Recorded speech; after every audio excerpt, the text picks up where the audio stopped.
Bonsoir, bonsoir à toutes et à tous. Bienvenue sur El Mararibia. Quel plaisir de vous retrouver pour ce nouveau numéro de Microscope. Je vais saluer mes camarades en coulisses, en régie. Je vais leur demander de me couper l'oreillette. Merci infiniment. Soyez les bienvenus. Il est 20h02 passées, 19h02 en Algérie. Merci pour votre fidélité. Le titre de l'émission est affiché donc à l'écran. Montée de la violence en Algérie. Provenance, remède, point d'interrogation. C'est un fléau qui touche plusieurs sociétés. On va s'intéresser bien évidemment au pays que nous aimons tant, toutes et tous. L'Algérie ce soir, un jeune de 36 ans a été mortellement poignardé le 25 août dernier. On va en parler ce soir. C'est ce qui fait encore une fois faire bouger l'actualité sur cette violence qui monte de plus en plus en Algérie. Donc le 25 août, au cours d'une bagarre, précisément en pleine rue de Souma'a, dans la wilaya de Blida, dans la soirée de mardi, un père hélas a tué ses 3 enfants et sa femme avant de tenter de se donner la mort en se jetant par la fenêtre. On va bien évidemment évoquer ces situations. On pourrait en citer des dizaines, mais c'est la question qu'on se pose ce soir. D'où vient cette violence qui monte de plus en plus? Quelles sont les causes? Où sont les institutions? Où est l'État? Où est donc les organisations civiles, notamment les associations par exemple, les différentes institutions? Donc des drames qui continuent à choquer et qui relancent le débat, la question de la criminalité et la montée de la violence, je vous le disais, en Algérie. Les chiffres de la délinquance en progression les 2 dernières années qui inquiètent. En février dernier, le contrôleur général de police, Arski Hadj Saïd, qui affirmait que les principaux indicateurs de criminalité en Algérie en 2021 ont fait ressortir une augmentation des crimes par rapport à 2020. Dit-il, sur 205 570 affaires criminelles traitées en 2021, 68 000 ont concerné des affaires de crimes d'atteinte aux personnes. Début 2021, la Sûreté nationale a annoncé, elle, que les indicateurs principaux des crimes enregistrés en 2020 par rapport à 2019 ont démontré, je cite, une hausse nette de la criminalité sous toutes ses formes. On va en parler avec nos invités. Bien évidemment, la prévention, l'écoute. Les jeunes ont des choses à dire, mais on ne les écoute pas. Voilà ce que dit la professeure de psychologie à la clinique de l'université d'Oran de Fatma Zohra Sebha, qui nous dit donc que les jeunes ont des choses à dire, mais on ne les écoute pas. On va y revenir ensemble. Et le professeur Riati aussi, qui dit clairement en Algérie, la lutte contre la grande criminalité, surtout celle des bandes, devient une priorité. Avec nous pour en parler, on devrait avoir donc maître Nabila Smaïl avec nous, avocate, militante politique. Est-ce que maître Nabila Smaïl est avec nous? Alors on va tenter de rappeler maître Nabila Smaïl. Lias Djebali, ingénieur économiste hirakiste, bonsoir. Bonsoir Jamal, merci pour votre invitation. Merci à vous. Merci infiniment. Secrétaire général du SATEF, syndicat des enseignants, il est enseignant. Bonsoir Boualem Amoura. Bonsoir, je suis Lawel. Bonsoir à tous les téléspectateurs de Mararibia et sur les techniciens de Mararibia et à tous les élèves. Merci, cher Boualem Amoura, d'être avec nous. Boualem Amoura, je vais commencer par vous. Ça sera l'actualité des jours prochains, notamment en Algérie, puisque qui dit septembre dit fin de l'été, enfin pas fin de l'été, mais en tout cas fin de la période estivale, fin des vacances pour ceux qui ont la chance d'en avoir pris. On pense à ceux qui malheureusement ne peuvent pas partir en vacances et qui vivent dans des conditions difficiles, mais ça veut dire aussi la rentrée scolaire. En 2 minutes, le 21 septembre, le Conseil des ministres a eu lieu, donc c'est la date officielle de la rentrée. En 2-3 minutes, comment vous la voyez cette rentrée scolaire? On aura le plaisir de vous réinviter, bien sûr, pour en parler longuement. En deux minutes, moi je peux dire tout de suite que ce sera une rentrée scolaire qui ne diffère pas des autres rentrées scolaires, bien au contraire. Cette année, elles sont encore pires que les années passées, parce que je le dis, et nous sommes sur le terrain, j'ai des rapports, j'ai des vidéos même, là où les établissements scolaires ne sont pas prêts pour recevoir, même pas les travailleurs qui ont le chemin depuis dimanche et les enseignants aujourd'hui. Et malheureusement, je vous assure que l'état des établissements, je le répète, ne donne pas envie d'aller à l'école. De deux aussi, nous avons un manque flagrant dans le corps des enseignants, des directeurs et des encadreurs, en général les adjoints d'éducation. Là, nous avons des établissements sans directeur, par exemple, il y a un manque d'adjoints d'éducation et tous les corps. Je dis aussi qu'il y a un manque d'eau. Aujourd'hui, les enseignants ont repris, j'ai des vidéos où les classes n'ont pas été nettoyées.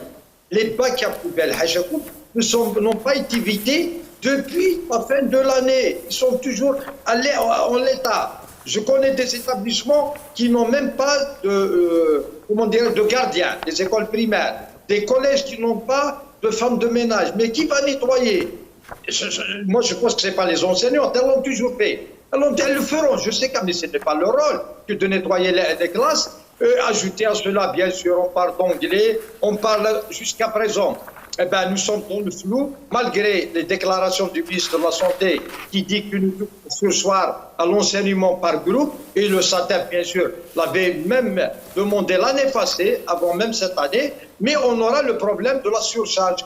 À partir du 21 septembre, si, bien sûr, nous allons revenir à ce système-là, et on aura des surcharges de classe. Pourquoi? Parce qu'il y a des établissements scolaires, de nouveaux établissements en chantier qui ne sont pas terminés. À qui la faute? La faute revient, elle est partagée au wali, au directeur des logements des équipements publics des wilayas, au maire, PAPC, ce qu'on appelle les présidents d'APC, certains sont encore en congé, alors qu'il y a des établissements à réparer. Je vous assure que ce matin même, et je suis à Tizi Ouzou, j'ai appris que dans un lycée, c'est aujourd'hui qu'ils ont commencé la réparation. Donc, en 21 jours, ils pourront pas terminer ces établissements-là. Les élèves vont rentrer et c'est sûr que la rentrée sera encore repoussée vers octobre. On y reviendra dans un instant. Voilà, on me dit que Maître Nabila Smaïl est avec nous. Je voudrais que sur ces images, on revienne bien évidemment sur les faits d'actualité, entre autres, puisque il y a malheureusement plusieurs cas comme ça. On va revenir sur ces faits qui remontent donc au 24 août dernier, aux environs de 17 heures. Donc deux individus précisément. Voilà, vous allez avoir normalement les images à l'écran. On va revenir donc sur ce local commercial qui a été caillassé par un groupe de jeunes qui appartient donc au jeune Mohamed. Mohamed donc qui aujourd'hui pleure son frère âgé de 36 ans. C'est le jeune Youssef. Donc vers 20h, ils reviennent sur les lieux, détruisent la vitrine de la boutique avant de prendre la fuite. Une bagarre générale s'ensuit. Youssef a perdu donc la vie en ayant été poignardé, puisqu'il a tenté de venir en aide à son frère. On entendra dans quelques instants sa maman et puis son frère aussi s'exprimer. Maître Nabila Smaïl, bonsoir, merci d'être parmi nous. Bonsoir, mon frère, bonsoir Francis Adan, bonsoir à tous nos téléspectateurs et merci de m'avoir invité et bien sûr bonsoir à vos invités. Merci infiniment. Maître Nabila Smaïl, je sais que vous êtes très prise aujourd'hui, notamment en audience. Il y a effectivement l'organisation civile, la société civile, il y a les associations, il y a aussi l'école, d'où notre enseignant est avec nous ce soir. Boualem Amoura, il y a aussi la sécurité, la justice, l'État aussi, les moyens de sécurité de l'État. Question simple, aujourd'hui on ressent tout de même de plus en plus une montée de la violence en Algérie. Comment vous l'expliquez? Écoutez, cette succession et cette montée dangereuse de la violence en Algérie est le résultat direct d'un ensemble de frustrations, d'un ensemble de privations et d'un ensemble de refus de prendre en charge réellement les problèmes qui provoquent cette violence. Vous voyez, on ne peut pas régler ce problème de violence par le déploiement d'un nombre extraordinaire d'agents de force de sécurité, de force de l'ordre, ou par l'achat de camions de police, ou par l'achat d'un matériel pour les agents pour les forces publiques. Le problème en Algérie est purement un problème de prise en charge réelle des véritables causes de cette violence. Les véritables causes de cette violence, c'est le malaise social, c'est la malvie, c'est la misère, c'est le chômage. 90% de cette violence émane d'une certaine catégorie de jeunes entre 17 et 32 ans. Et c'est la frange la plus délaissée, la plus ignorée et la plus jetée. Et c'est la même frange qu'on voit dans les barques de fortune qui essayent de fuir le pays. Alors celui qui ne fuit pas le pays, il se venge de cette situation, il se venge par cette expression de violence, parce que vous savez, le phénomène, la violence sociale existe dans tous les pays du monde. Il y a la façon de la traiter qui est différente.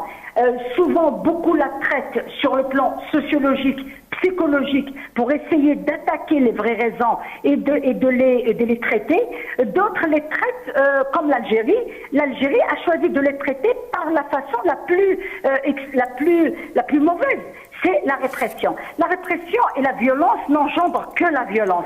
Vous savez, tous les traumatismes qu'a connu le peuple algérien n'a jamais été traité. Le traumatisme de la guerre, le traumatisme de l'après-guerre, le traumatisme de tous les événements qu'a connu l'Algérie.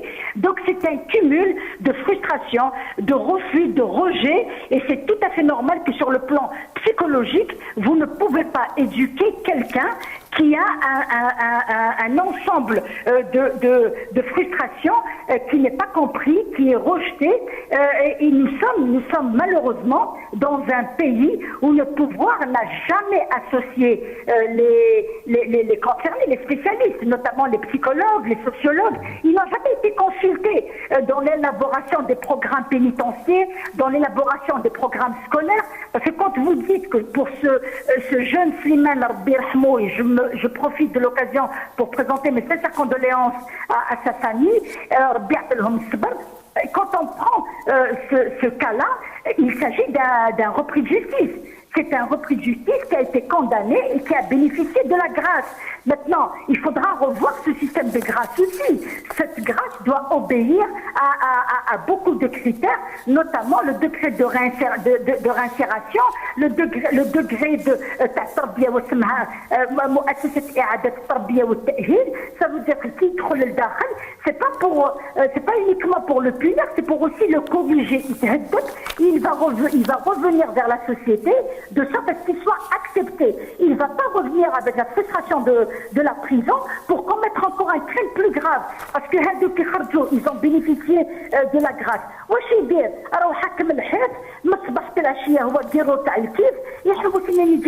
Pour aller s'acheter de la drogue, pour oublier la misère sociale, pour oublier qu'il n'a pas d'emploi, qu'il n'a pas d'occupation. Écoute, Chaben, ça fait pas longtemps, vous étiez en Algérie, vous avez vu à quoi ça donne les jeunes. Ils se lèvent le matin, ils s'achètent un paquet de cigarettes pour celui qui a de la chance de s'offrir un paquet, ou bien ils s'achètent des cigarettes, un gobelet de café,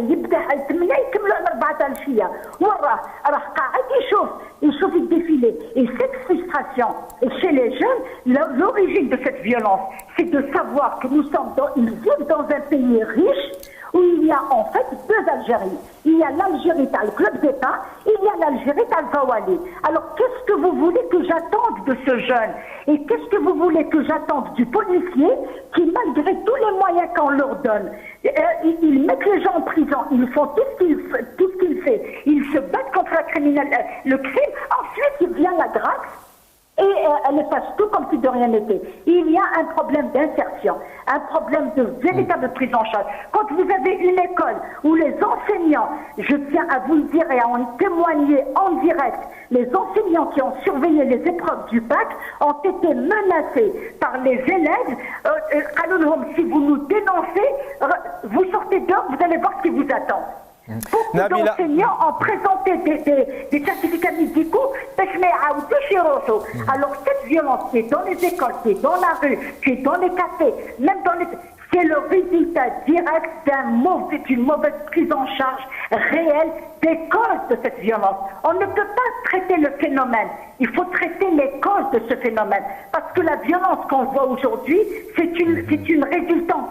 C'est le résultat d'un cumul, c'est le résultat d'une façon de voir les choses qui n'a jamais abouti à quoi que ce soit, et c'est le résultat de l'exclusion des acteurs qui ont la possibilité d'apporter les solutions et de revoir tout le système éducatif, tout le système. Quand on parle de système, c'est tout le système qu'il faut revoir. Maître Nabil Asmaïl, c'est exactement la question que j'allais vous poser. Vous avez cité effectivement l'environnement en tout cas qui encadre un peu cette violence, c'est-à-dire ça peut être ce mal-être, ça peut être l'emploi, ça peut être aussi le bien vivre à la maison, le bien vivre dans son environnement familial, professionnel. La justice aussi, là je fais appel à l'avocate bien évidemment. Comment la justice aujourd'hui, elle est amenée à traiter des affaires, notamment lorsqu'il y a parfois un lynchage, un meurtre par exemple.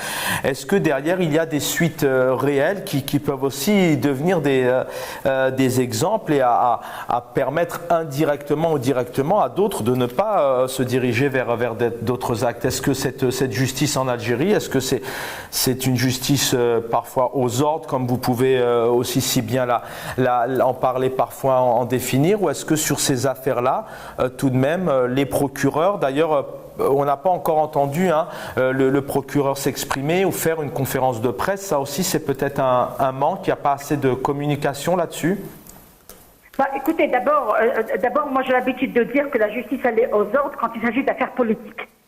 Là, il faut que je reconnaisse que quand il y a un crime odieux comme ce que vous venez de citer, et quand il y a des drames comme celui qui est arrivé aussi à Annaba, où cette enseignante a été tuée avec ses enfants par son mari, qui s'est donné la mort, il y a lieu de dire que la justice, quand il y a des crimes aussi crapuleux, aussi importants, la justice, elle se saisit, elle fait son travail. Là, il n'y a absolument rien à dire.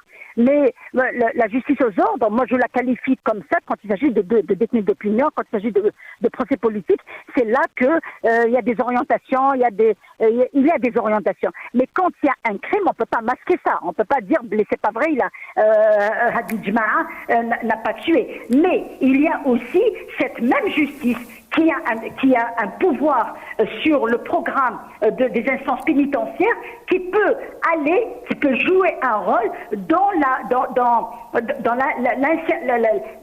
la réintégration d'un criminel ou d'un délictuel dans le monde ou dans la société. Maintenant, vous avez des magistrats qui appliquent des peines qui sont proportionnées. C'est-à-dire qu'il a volé, la peine elle peut aller jusqu'à 5 ans. Si c'est un primaire, il lui donne un sursis. Si c'est un récidiviste, il peut lui donner jusqu'à 2 ans. Donc sur ce plan-là, il n'y a pas à dire. Mais ce qui est inquiétant, c'est que parfois la justice, elle confond entre la qualité et la proportionnalité de la peine. Parfois, quand il y a beaucoup de délits, par exemple comme la drogue, comme la consommation de drogue ou bien la revente, ils vont vers l'excès. Parce qu'entre un primaire qui consomme et celui qui vend, on ne peut pas les condamner tous les deux à 7 ans de prison. Ça crée une frustration. Parce que Hadek qui consomme, il dit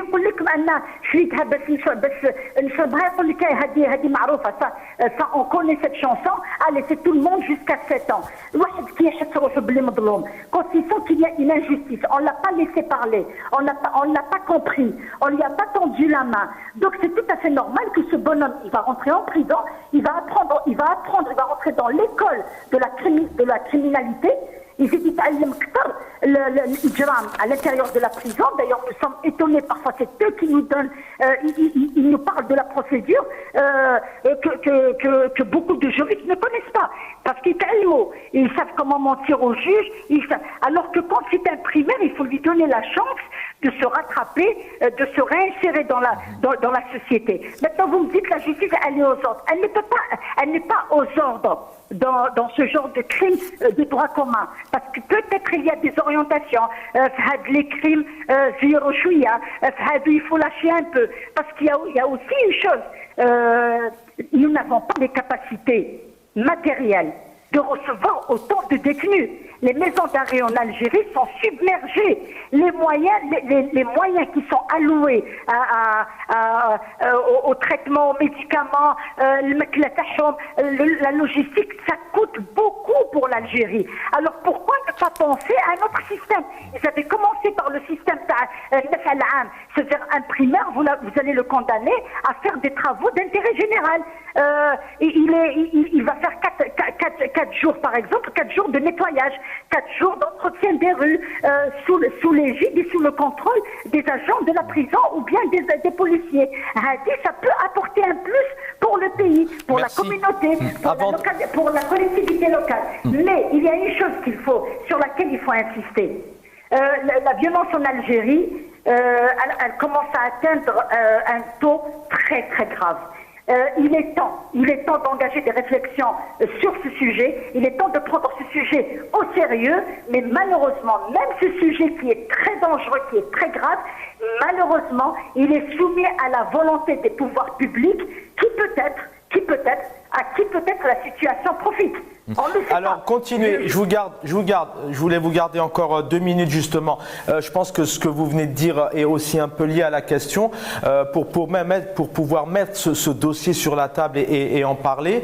J'ai envie de vous dire où est la société civile, les associations, les organismes, les ONG qui sont aussi en Algérie, le Croissant Rouge, les partis politiques aussi dernièrement, notamment sur Paris, grande prison Fleury-Mérangis, donc ça a fait tout un tollé puisqu'il y a toute une série de documentaires un peu qui a été tourné. Je vais aller vite sur cette actualité. Ça a fait un tollé. Dernièrement, 2 sénateurs, une sénatrice et un sénateur français sont allés hier à l'intérieur de cette maison carcérale justement pour faire état des lieux. En Algérie, on entend quasiment très peu de partis politiques d'ailleurs qui sont bien sûr qui rejoignent Abdelmadjid Tebboune et ses équipes et puis les partis politiques d'opposition. On entend quelque part personne s'exprimer là-dessus. Comment vous expliquez aussi quelque part ce silence ? D'abord, je tiens à rendre hommage aux associations, parce que les associations de quartier, les comités de quartier, les associations culturelles, d'art et d'environnement jouent un rôle important dans l'orientation, dans la prise en charge de ces jeunes qui risquent de dévier. On ne peut pas nier le rôle important que jouent les associations à tous les niveaux. Et là, je les remercie, je leur envoie un grand bravo et un grand merci, parce que ils atténuent ce phénomène. Maintenant, vous me dites les ONG ou bien les députés ou bien les sénateurs ou même les ligues des droits de l'homme. Les ligues des droits de l'homme en Algérie, elles sont pratiquement ligotées à partir du moment où elles n'ont même pas eu la possibilité de renouveler, de tenir leur congrès pour renouveler leur structure. Donc, combien de fois ils ont demandé la ligue de mettre mon confrère, maître Nordine Benitez, combien de fois il a demandé l'autorisation de rentrer, de visiter les pénitentiaires. Il a même fait une émission où il a dit que c'est horrible ce qui se passe. Les espaces explosent. Des cellules qui sont destinées à recevoir 14 prévenus, moi je dirais pas détenus mais prévenus, on reçoit 60. Donc c'est des normes qui n'obéissent plus à rien du tout, ça n'obéit pas aux normes internationales. Donc maintenant vous comparez avec un état de droit où un sénateur ou un député, des sénateurs et des députés demandent et vont visiter. Mais là chez nous, les sénateurs et les députés, ça les intéresse pas. Personne n'a jamais parlé de ça. Vous savez très très bien quelle est la composante de nos assemblées. Et vous parlez des partis politiques. Les partis politiques, ils n'arrivent même pas à se réunir avec leurs propres militants. Comment voulez-vous qu'ils se mettent et qu'ils prennent à bras le corps ce sujet très très important? Moi je tiens aussi à signaler quelque chose, ce qui est dramatique depuis El Jadida, c'est qu'aucun parti politique n'a tenu son université de l'été. معليش قلنا باللي 2 ans il y a eu le corona, mais pendant que moi en tant que militante du SFS, quand j'étais dans la direction nationale, l'université de l'été était l'occasion de rassembler tous les jeunes des 48 wilayas à l'époque, de les rassembler, de leur faire des formations politiques, de leur faire suivre une formation qui se termine par un concours, et là c'est ce qu'on appelle la formation politique. Mais là, personne n'a tenu son université de l'été à cause de la fermeture et à cause de cette volonté politique de museler tout ce qui n'est pas d'accord avec le pouvoir. Merci, maître.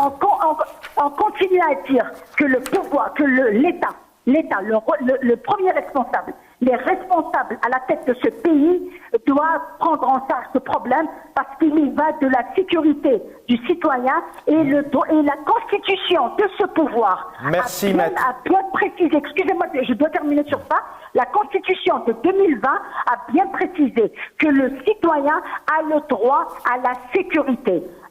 المواطن الحق في الأمان وفي الأمن.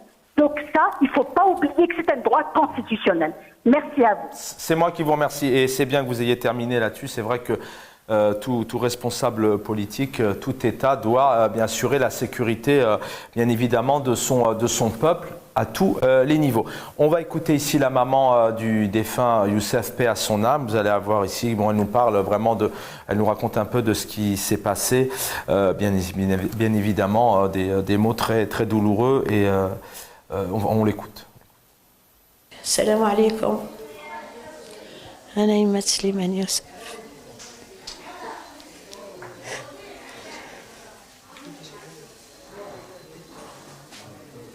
حرقوني وليدي تعشى معايا وخرج قال لي ماني راح شد الحانوت ويستاذ خويا يجي يتعشى. كي خرج حل حانوتو ودور عينه موراه وما يشوفهم يضربوا في خوه. بالله على الحانوت وقطع لخوه ماتريلاسيونال بيناتهم برك حوانت. يجري الخوه قوم يضربوا في خوه طيحوه. وليدي الكبير فقد الوعي. قال لي انا كيف راسي خويا شفتو خيال برك كي كان يدافع عليا. قال لي فقدت الوعي ما تنشوف غير في الظلمه. قال لي يوسف تنشوف فيه غير خيال. بعديك قال لي يا يما، قال لي سبحان الله العظيم، قال لي جا واحد كي يوسف كان يضرب على اخوه، جا واحد رفد بلوكه باش يضرب يوسف يقضي عليه. تم محمد بقدرة الله ناض من ذاك الوعي ونحى الحاجرة لهذاك المجرم، نحالو ورماه، نحالو هو جا الواحد مليها هاد الخداع اللي قتلو دار ملهيه ويوسف مطاطي على خوه هكذا يشوف الدم منين ويخرج من قوه. جا واحد موراه طعنوا بالموس. هو باللي ضربوا طعنوا بالموس يوسف شد هكذا في كرشو بصح ما قالهمش ضربوني، باقي غير واقف يشوف في ديك الافه اللي جات. والنص ملي راحوا يكسروا الحانوت تاع يوسف يسرقوا بورطابات، هما كيجاو ضربه كبيره. Voilà, le jeune Youssef qui a malheureusement perdu la vie dans une rixe, je vous le disais tout à l'heure, du côté de Blida. Avec nous, Boualem Amoura et puis Ilyes Djebali. Je reviens vers vous après avoir libéré Maître Nabila Smaïl. Boualem Amoura, vous êtes enseignant. La sécurité, c'est aussi, je le disais, à l'extérieur, à la maison, l'encadrement, les activités culturelles, c'est aussi tout un environnement de société, c'est aussi le sport, c'est aussi l'enseignement. Pourquoi de plus en plus aujourd'hui l'Algérie est confrontée à cette violence? Merci. Je voudrais d'abord m'incliner devant la mémoire de Youssef parce que c'est un enseignant et puis c'est une personne aussi. Donc mes collègues de Blida le connaissent très bien. C'est un enseignant intègre, honnête, tranquille. Malheureusement, voilà, il est parti à la fleur de l'âge.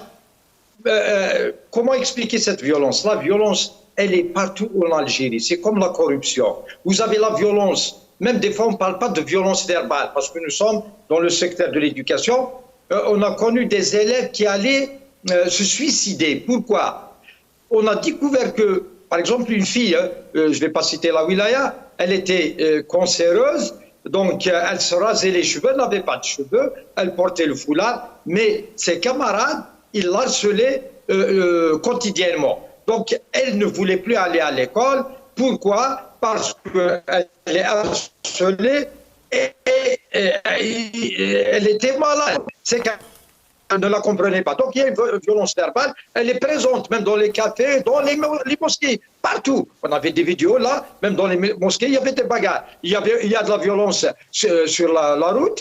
Tous les jours, aujourd'hui même, il y a eu 10 morts du côté du sud et chaque jour, Bien sûr. Pourquoi? Parce que les gens qui sont censés contrôler les véhicules, on parle à chaque fois de camions, à chaque accident, il y a soit un camion, soit bien sûr un bus de transport public qui devrait être bien sûr contrôlé régulièrement. Malheureusement, il y a de la corruption partout, les gens ne font pas leur travail, il y a de la violence aujourd'hui même. Si vous avez vu les photos à la plage de Annaba, c'était une bagarre générale. Maintenant, pourquoi cette violence? Oui, il faut étudier à chaque fois la relation de cause à effet, comme disait Maître Nabil Esmaï. Il ne faut pas oublier aussi la décennie noire. Nous avons vécu des années quand même de terrorisme. Des gens ont vu leurs parents se faire égorger devant leurs yeux. Ils ont bien sûr déserté les lieux où ils sont nés, ils ont vécu. Donc il y a un dépaysement. Ils sont venus dans d'autres quartiers, dans d'autres wilayas. Ils ne connaissent pas les gens. Donc, et puis, il y a aussi, il faut le dire, l'érosion du pouvoir d'achat. Aujourd'hui, le fonctionnaire ou le travailleur en général algérien, il a du mal à éduquer ses enfants, à bien sûr à subvenir aux besoins de ses enfants, et bien sûr, il ne pourra plus éduquer, donc il va délaisser ses enfants, et c'est la catastrophe qui se passe dehors. J'ai rencontré des gens comme ça qu'on appelle entre guillemets voyous, mais ils n'ont pas choisi d'être voyous. Je discute avec eux, ils me disent écoutez, nous n'avons pas choisi, mais quand vous discutez avec eux, c'est des gens extraordinaires. Il n'y a pas de prise en charge de l'État. C'est une affaire de l'État. C'est à l'État de les prendre en charge. Mais malheureusement, quand on parle de psychologues, ces gens-là à qui on accorde de grâce comme ça, sans les tester. Moi, je vois des films et je vois des commentaires dans les autres pays, en Amérique, en Europe et tout. Avant que quelqu'un bénéficie d'une grâce, il est d'abord soumis à un test psychologique. Et ce n'est pas à chaque fête nationale, on lâche des gens dans la rue. Il y a eu l'année passée, à l'occasion du 7 juillet, un repris de justice qui n'est même pas arrivé chez lui. En sortant de la prison, il a été aussi, du côté, je pense, de l'Harrach, il a été refaire la même chose, un crime, et retourner tout de suite à la prison. Je reviens à vous. Pourquoi le libérer pour qu'il retourne à la prison? Je reviens maintenant, à vous dans un instant. Je dis toujours qu'il y a une relation de cause à effet. Je vais terminer. Écoutez, ils ne veulent pas écouter la société civile. Vous parlez de société civile. Nous avons étudié dans le cadre de l'éducation le problème de la violence, le dossier de la violence en milieu scolaire. Durant l'année scolaire 2015-2016, nous l'avons finalisé. Il est au niveau du ministère, mais ils ne veulent pas appliquer les résolutions. Nous n'avons pas demandé des choses vraiment très chères. Nous avons demandé de mettre, pour commencer, des caméras devant les portails. Parce que les dealers et les criminels, ils rôdent le matin quand les élèves vont entrer ou quand ils sortent devant l'école. On avait demandé de mettre des caméras depuis 2015. Restez, c'est un volet.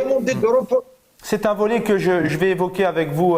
Je voudrais vraiment qu'on essaye, juste je voudrais donner la parole à Alias Djebali puisque on a eu Nabil Esmaïl en première partie, il l'a pas encore eu, mais qu'on fasse des échanges un peu dynamiques. Mais c'est un volet que je voudrais aborder avec vous, notamment dans les solutions, puisque vous êtes enseignant, vous êtes au SATEF et l'enseignement c'est comme le travail. On y passe énormément de temps, les jeunes passent énormément de temps à l'école, plus qu'à la maison. Qu'est-ce qu'on pourrait apporter et quels sont les moyens mis à disposition en Algérie, par exemple, pour faire de la prévention, pour discuter avec les jeunes, pour essayer de ne pas qu'ils soient tentés de prendre un chemin hasardeux et qui les mène malheureusement à une certaine violence.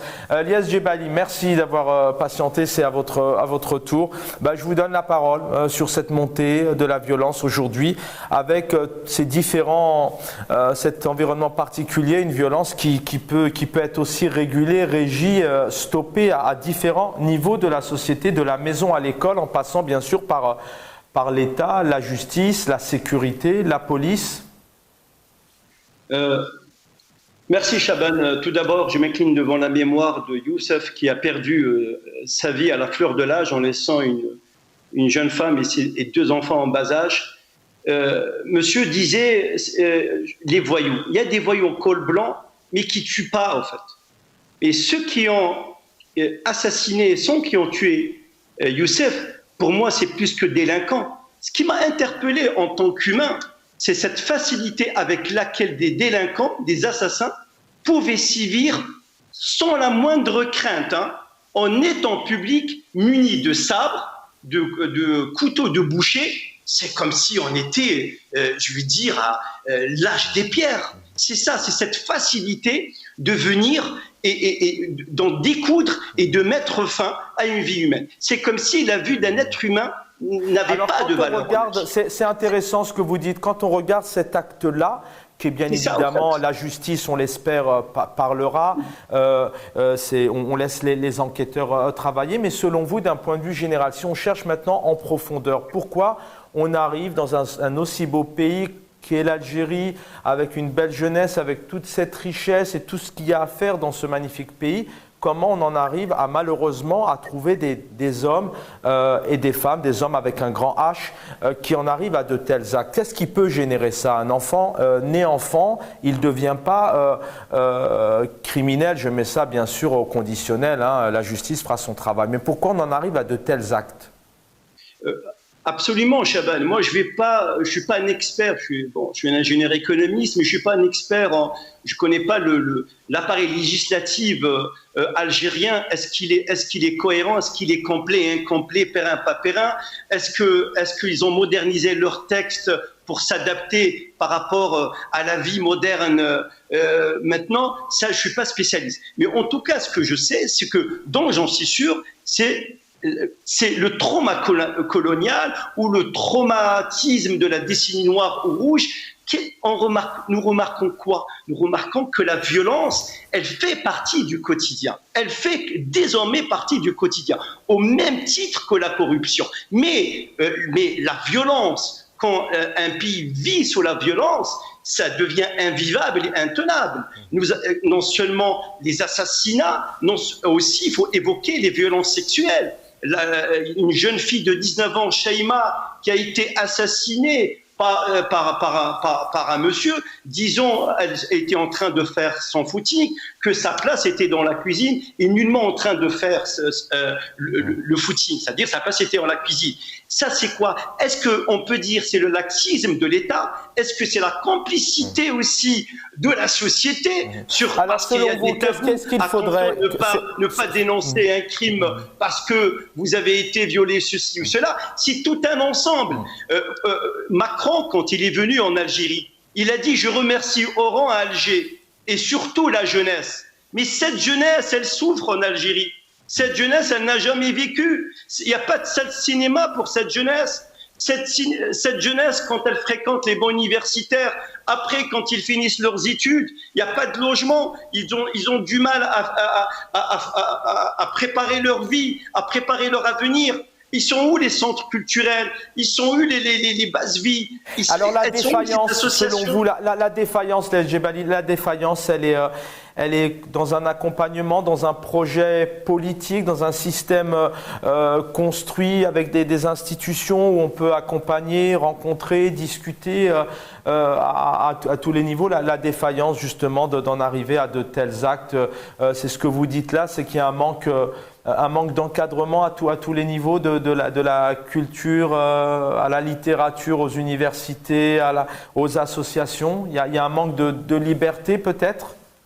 Moi, ce que je sais, c'est que c'est les pouvoirs publics qui ont cette force, c'est eux qui ont le pouvoir, la décision, ils sont eux qui ont la capacité et aussi le monopole de la violence pour faire régner, je veux dire, le droit. C'est-à-dire, c'est les pouvoirs publics, c'est les premiers responsables. Le régime, c'est-à-dire, on prend le cas de ces délinquants multirécidivistes qui ont été bénéficiés d'une grâce présidentielle le 5 juillet. Ils étaient où? Ils étaient en prison. C'est quoi la prison? C'est un lieu de sanction. La prison, c'est-à-dire la définition de la prison, c'est sanctionner. Mais après la sanction, c'est quoi? C'est l'insertion. Parce que cette personne, ces délinquants, ils sont amenés, s'ils purgent des petites peines, ils seraient amenés à sortir de prison et à s'insérer au sein de la société. Quand ils sortent de prison, on a l'impression, en fait, ils sont sortis, ils sont devenus plus monstrueux qu'avant. C'est-à-dire 2 mois après, ils commettent un crime crapuleux. Et un manque d'accompagnement aussi parfois, puisque quand on sort aussi de... Je reviens à vous, Lias Djebali, dans un instant. Je vais donner la parole, il nous reste encore un peu de temps à Boualem Amoura, enseignant, syndicaliste, secrétaire du SATEF, syndicat d'enseignement. L'enseignement, l'école, c'est l'avenir, c'est là où on crée des enfants, aussi des jeunes, le savoir, c'est ce qui nous permet de grandir et de devenir des hommes et des femmes aussi équilibrés avec l'école. Comment se positionne le secteur de l'enseignement aussi aujourd'hui en Algérie, Boualem Amoura, en termes de discussion, de prévention, d'accompagnement, aussi sur parfois des substances illégales, des drogues, quand il y a aussi des gestes comme ça de violence qui arrivent dans une wilaya ou dans une ville?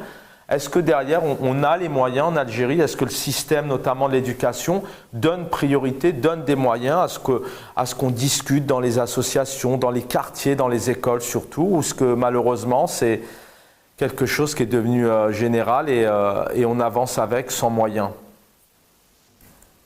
Eh ben, c'est un découragement, je m'excuse de le dire, désolé de le dire, mais c'est un découragement total de la part de tout le monde. Personne ne veut faire rien. Nos jeunes, ils ont leur passeport dans leur poche. Ils attendent à tout moment un coup de téléphone de celui qui va le prendre par une barque de fortune et il va partir. Et à Haraga, je les connais, moi, ces gens-là, je les rencontre, je discute avec eux. Il y a même parmi eux des gens qui ont leur diplôme, des masters. J'ai rencontré, moi, des représentants des familles d'enfants autistes et ils m'ont raconté la violence que subissent leurs enfants à l'intérieur même de l'école et que le ministère, les directions de l'éducation ne veulent pas intervenir. Maintenant, moi, je ne justifie pas la violence. Elle est partout. Et je dirais que nul ne détient le monopole de la violence, ni de la force, est là ce soir. Encore moins la démocratie. On essaye de comprendre. Gardez la parole, on essaye juste de comprendre un peu qu'est-ce qui nous manque. Allez-y. Je vais expliquer, moi, du point de vue de l'éducation de l'école. Avant, lorsqu'on était au collège déjà, on avait ce qu'on appelait les foyers. On respirait un petit peu dans ces établissements-là. Aujourd'hui, nos établissements scolaires n'attirent plus nos enfants pour aller à l'école. Le matin, quand ils se lèvent, il est déjà découragé. Dès le matin, il ne veut pas aller. Pourquoi?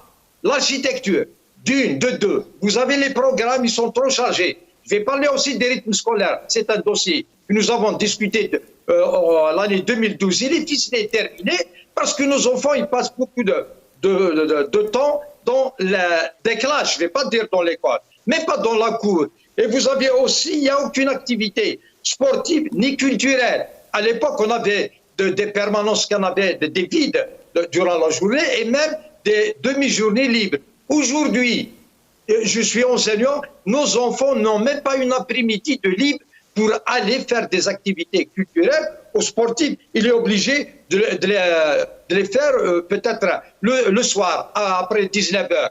Donc, ces enfants-là, quand aussi ils voient des inégalités entre eux, il y a un fils d'eux qui vient avec une voiture au lycée, oui, ils viennent en voiture, certains lycéens, alors que leurs enseignants n'ont pas cette possibilité d'acheter un véhicule. Alors, donc, ces enfants-là, c'est un complexe. Ils ont un complexe. C'est tout ça qui fait que, même dans les quartiers, moi, j'ai rencontré des gens dans les quartiers d'Alger, ils me racontent qu'ils dorment à tour de rôle. Bien sûr qu'il va avoir ce stress quotidien, il sera animé par la violence, quand il ne peut pas avoir sa chambre à lui-même et dormir tranquillement. Qu'est-ce qu'on pourrait apporter? Qu'est-ce qu'on pourrait apporter justement pour qu'est-ce qu'il faudrait faire? Excusez-moi, la question est un peu directe et en 2 minutes c'est difficile, mais qu'est-ce qu'il faudrait?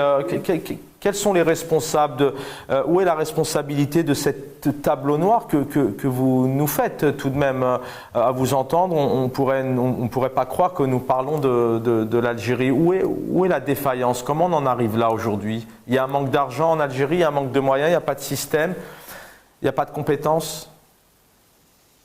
il n'y a jamais eu de problème d'argent en Algérie, il n'y aura jamais de problème d'argent, ce n'est pas un problème d'argent, c'est un problème de système de gouvernance. Notre camarade Ben Ammar, il disait que l'État peut arrêter ça tout de suite. Il ne peut pas arrêter à 100%, mais dans certains cas, on peut dire que dans certains quartiers aussi, il laisse faire. Quand on intervient après un crime, alors qu'on est tout proche, normalement, il devrait intervenir. Parce que même en Amérique, il y a des jeunes qui assassinent, ils ramènent son fusil, ils tirent sur des personnes comme ça. Mais quand même, on pourrait réduire un tant soit peu cette insécurité. Aujourd'hui, les gens qui habitent dans les quartiers, le frère de Youssef, il l'avait dit à la télé, les gens ont peur de dénoncer.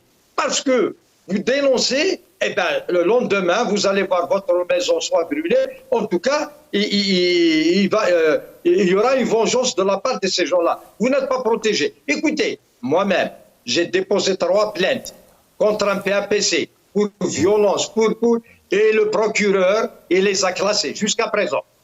Jusqu'à présent. Donc, quand vous trouvez des gens, je ne peux pas dire que tous les gens qui sont dans la justice ne font pas leur travail. Il y a des gens mais il y a ceux qui ne font pas leur travail, des procureurs qui couvrent certaines personnes, ils les relâchent et tout. Bien évidemment, et quand un procureur vous classe vos affaires, restez avec vous ne nous. pouvez rien faire.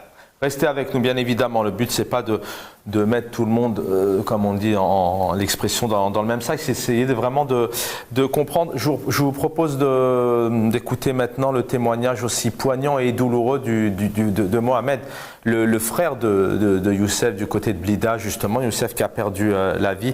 Il a tenté d'aller défendre son frère et malheureusement, il a perdu la vie.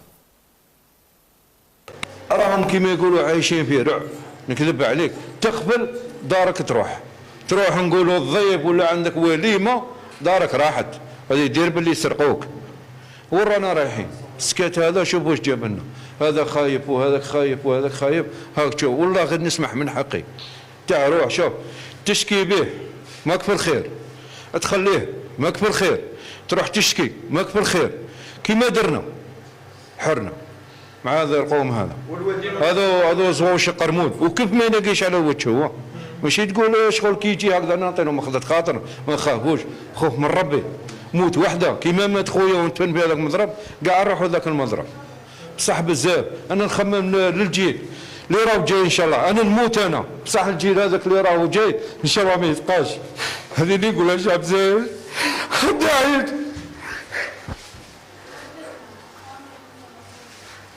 ان شاء الله ولادي اللي راهم جايين انا مانيش نخمم بالدور خمم بالمهم اللي راه جاي ولا لا راه هذاك سيد وهذاك سيد ويزيد يحرشوا قسم بالله غير معاه ويحرش والله غير يحرشوا بهم روحوا قلت له روح دير له. Voilà, difficile à entendre. Donc Mohamed, le frère de Youssef.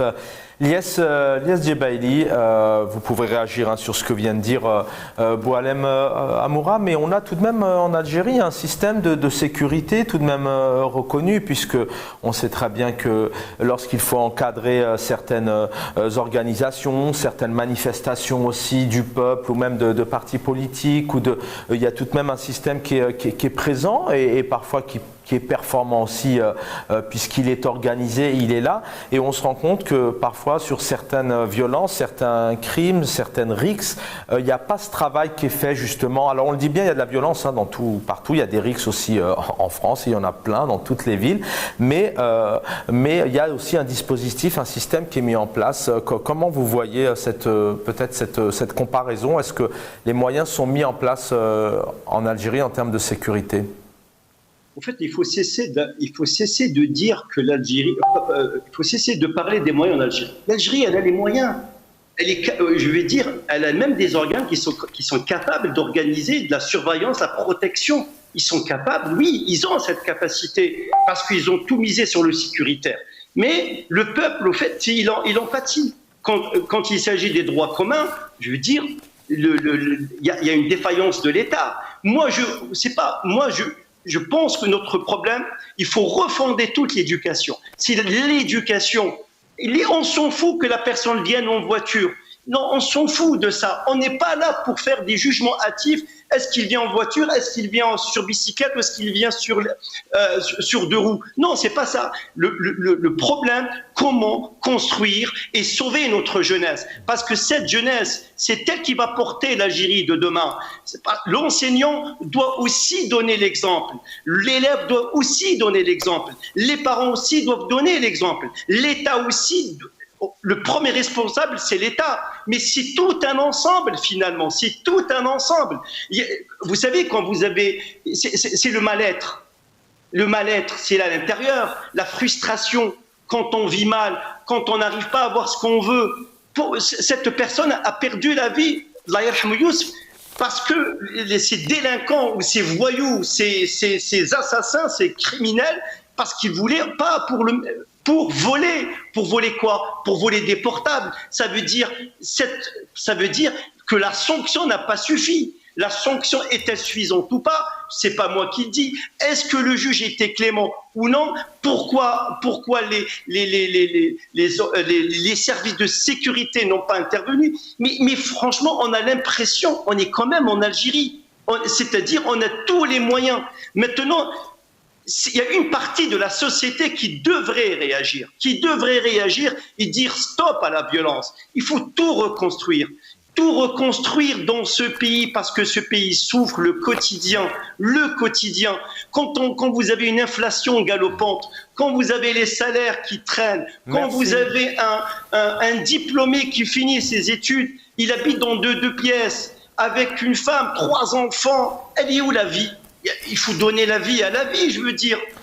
Merci. Ces criminels ne sont pas là. Merci Ilyas Djebali.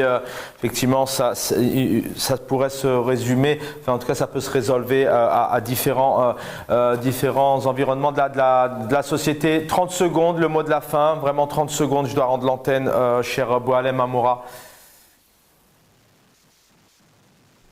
Vous êtes en... C'est ce que nous faisons quotidiennement en Algérie. Difficilement, c'est difficile. Au moment où je vous parle, j'ai des choses à annoncer, mais je m'auto-censure parce que je sens que je ne suis pas protégé. Donc, nous essayons chaque jour, tant bien que mal, d'apporter un plus. Et je sais que peut-être on arrivera un jour, mais moi je vous le dis, c'est très difficile. Parce que l'État, c'est une affaire de l'État avant tout. Et il ne faut pas que ce soit des dénonciations entre personnes. L'affaire qui s'est passée à Blida, elle va se passer ailleurs aussi. C'est ce que nous voulons arrêter. Nous faisons ce que nous pouvons, mais à l'impossible, nul n'est tenu. Et merci. C'est moi qui vous remercie. Merci à tous les trois. Merci donc Maître Nabila Smaïl, militante politique, avocate, Ilyas Djebali, ingénieur économiste, hirakiste. Merci d'avoir été avec nous. Et puis merci, cher Boualem Amoura, enseignant, syndicaliste à Ossatef. C'est pas facile de s'exprimer. Vous êtes toujours fidèle et présent. Et c'est bien de vous avoir ce soir, car l'éducation, c'est ça aussi, la construction d'hommes et de femmes pour demain. Merci Karim, merci Jamila et Dina de m'avoir accompagné. Le programme continue sur El Mara Al Bia. J'aurai le plaisir de vous retrouver, je l'espère, demain soir. Prenez soin de vous.